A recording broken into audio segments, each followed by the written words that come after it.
Ano po ba ang marapat gawin upang hindi magkulang sa mga pangangailangan?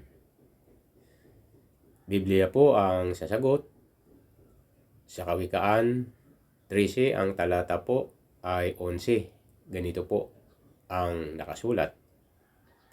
Ang pirang buhat sa masama ay madaling mawawala.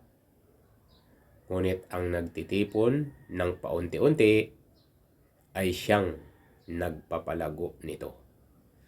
Napansin po ninyo mga kaibigan ang talata po na inihayag ko sa inyo.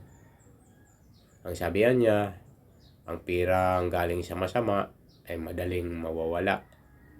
Ngunit anya, ang pirang pinaghirapan o pinagtipunan ay siyang nagpapalago nito. Totoo po ito mga kaibigan.